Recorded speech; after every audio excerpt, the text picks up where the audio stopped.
Então, resolvi gravar esse segundo vídeo.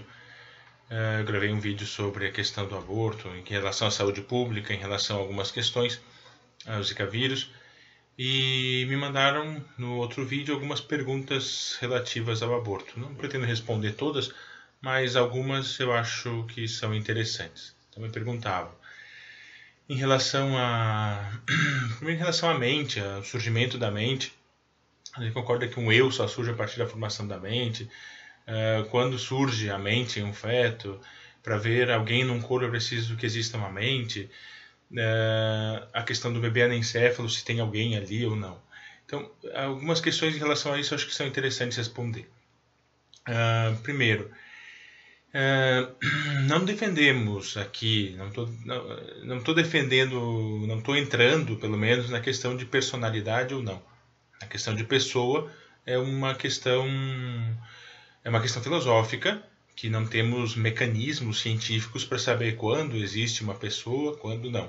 Outra coisa é o que eu considero pessoalmente, através da filosofia, mas aqui de modo objetivo não temos como cientificamente definir a personalidade, o momento da personalidade. O que eu defendo aqui, como eu disse no outro vídeo, é uma questão de humanidade, ou seja, humanidade. O que eu estou dizendo aqui por humanidade? Ou seja, é que naquele momento da concepção, no momento da fusão dos núcleos, pelo menos, ou seja, quando os núcleos do gameta masculino e do gameta feminino se unem, aquelas duas células, aqueles dois gametas que tinham horas, dias de sobrevivência, passam a formar um novo organismo da espécie humana, Homo sapiens, que esse organismo é capaz, sim, de viver décadas, até 100 anos, cento e poucos anos, a partir daquele momento, uma linha de continuidade. Mas quando surge a mente, quando ele se torna pessoa, quando ele se torna capaz de compreender a si mesmo, isso não é o que está em jogo aqui. O que está em jogo é que, a partir daquele momento, nós temos um indivíduo com uma unidade nova, um DNA novo, uma unidade própria, uma continuidade nova, uma autonomia de desenvolvimento novo, um organismo de fato diferente da mãe e do pai, que depende sim, para poder se desenvolver, depende de uma série de coisas, assim como uma criança pequena também depende de uma série de coisas dos pais, e que esse indivíduo, essa unidade, esse membro da espécie humana necessita respeito. É isso. É aqui a questão-chave nessa questão de mente, de personalidade, de me conheço ou não me conheço. O que está em jogo aqui não é isso. O que está em jogo aqui é a questão de humanidade, de respeito a um ser humano. Pois a questão de anencefalia, que me perguntavam também, primeiro, ou seja, aqui é necessário distinguir algumas coisas. A anencefalia, pelo nome, seria uma ausência total de todo o encéfalo. Isso pode acontecer em alguns casos raros, poderia acontecer, mas geraria um aborto espontâneo nas primeiras semanas de gestação. Se houver toda uma má formação de todo o encéfalo, uma ausência de formação de todo o encéfalo, bem no início da gestação, se tem um aborto espontâneo.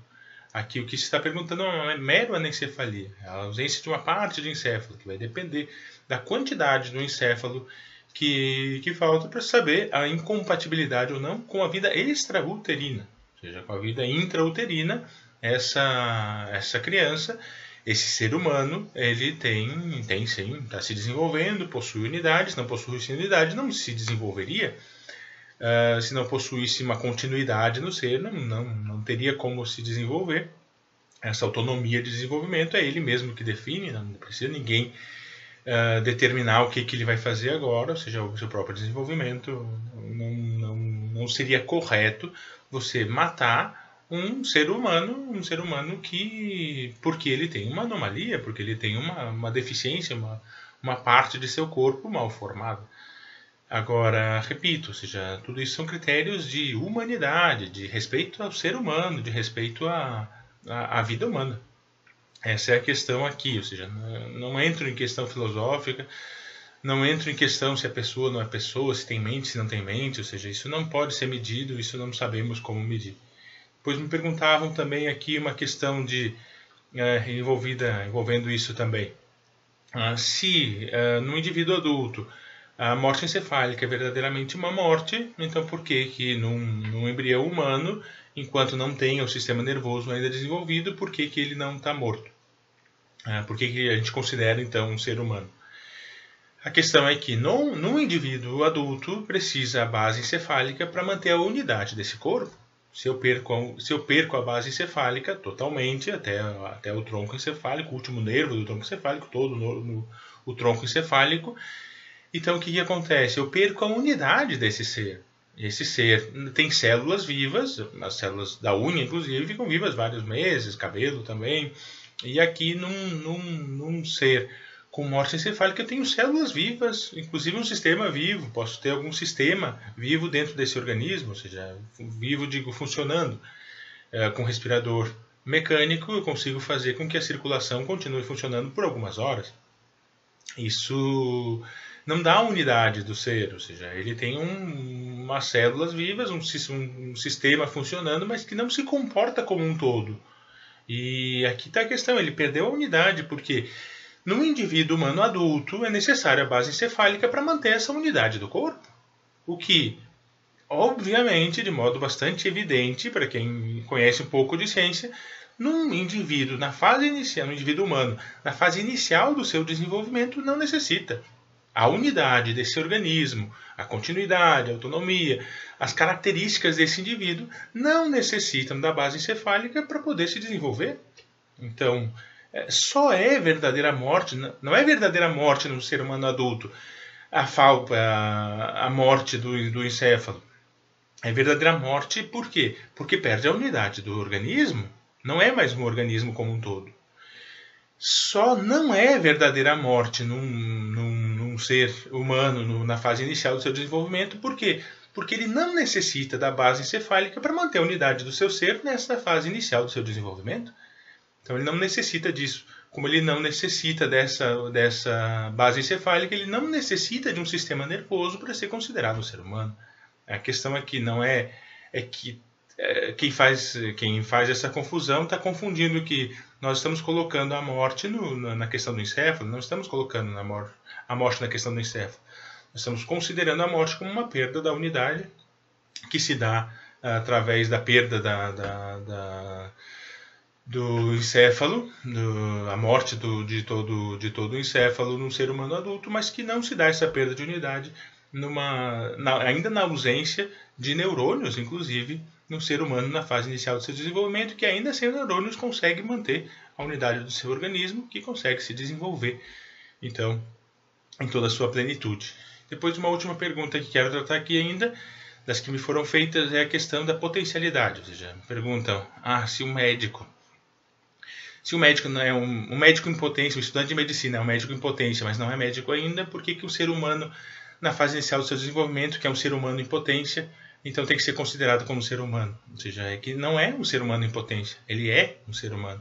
Ou seja, ele é um ser humano, é um indivíduo da espécie humana, em que eu pego essa célula, no momento da fusão dos núcleos, eu levo para o laboratório e ele vai me dizer, olha, é uma célula de um indivíduo da espécie humana. Só que esse indivíduo, nessa fase inicial, ele tem uma única célula. Assim, todos nós fomos uma única célula num determinado momento da nossa vida. Não tem nada que aconteça de diferente ao longo desse desenvolvimento. Posso dizer, olha, agora começou a ser um ser humano. Não. A unidade está ali. A partir daquele momento, nós temos um processo de continuidade como membro da espécie humana, a partir do momento da fusão dos núcleos até a nossa morte. Até o dia em que morrermos, temos essa mesma continuidade que não tem divisão. Então não é uma questão de potencialidade, mas é uma questão de sermos já seres humanos a partir daquele momento. E depois, sim, a potencialidade está em algumas características que começamos a desenvolver, que começamos a manifestar exteriormente. Mas a potencialidade não está na humanidade. Somos seres humanos a partir do momento da concepção, da fusão dos núcleos.